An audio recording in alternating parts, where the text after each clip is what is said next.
បាទអនុញ្ញាតគោរពជំរាបសួរពុកម៉ែបងប្អូនថ្ងៃនេះថតអ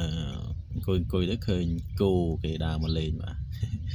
គោនេះមានម្ចាស់របស់គាត់បងប្អូននៅខ្វៀលនៅក្បែរហ្នឹងទៅក៏ខ្ញុំមកអង្គុយលេងទៅឃើញគេដើរមករបាទហើយក៏នឹកឃើញអនុស្សាវរីយ៍កាលនៅក្មេងៗកាលដើរឃ្វាគោផងដែរអញ្ចឹងទៅគោដូចវាស្គាល់យើងដើរមករបាទដើរមករហើយឃើញកាមេរ៉ាដើរចូលទៅហ្មងបាទបន្តនឹកអនុស្សាវរីយ៍កាលនៅតូចដើរឃ្វាគោបាទម៉ែអីទៅឃ្វាគោមកពីរៀនវិញទៅឃ្វាគោហើយពេលដែលឃ្លានខ្លាំងនោះនៅក្មេងៗដើមគ្នាដើរចាប់ក្តាមខ្យងដុតហូបបងប្អូនដាក់អំបិលបុកម្ទេសទៅមកកញ្ចប់ទៅហើយពេលហាវពេលអីចឹង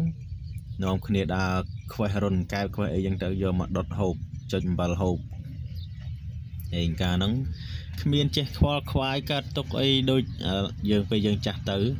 ដឹងតែពីហូបបាយនឹងអំបិលក៏រស់ក៏ហូបដេកទៅហើយកាលនៅតូចភាគច្រើនខ្ញុំនៅដាំបន្លែដាំពៅដាំតសក់អីជាមួយឪនៅស្រែចំការបាទហើយខ្ញុំទឹកតែមកនៅស្រុកគេតែធំហើយទេបាទចាស់ហើយទេអញ្ចឹងទៅក៏នឹកឃើញអនុស្សាវរីយ៍កាលនឹងមានក្តីសុខបងប្អូនពេលមេឃភ្លៀងមេឃអីមកអញ្ចឹងទៅនាំគ្នាបកាត់ភ្លើងបកោភ្លើងតាមដប់តាមព្រៃ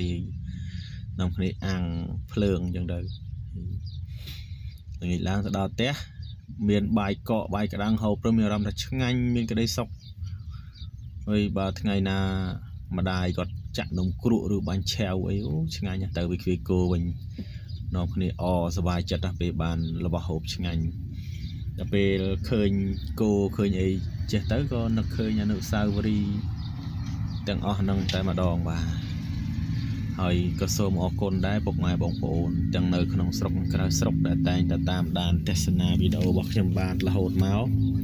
កុំភ្លេចជួយចុច Subscribe ផងបាទដើម្បីទទួលបានវីដេអូខ្ញុំបាទធ្វើបន្តបន្ទាប់និងចែករំលែកពីប្រទេសកម្ពុជាទៅតែម្ដងបាទហើយជូនពរពុកម៉ែបងប្អូនដែលកំពុងតែតាមដានស្ដាប់វីដេអូរបស់ខ្ញុំឲ្យមានសុខភាពល្អខែភ្លៀងសូមមានការប្រុងប្រយ័ត្នជៀសឲ្យផុតអំពីការគ្រុនក្តៅផ្ដាសាយអីទាំងហ្នឹងបាទហើយ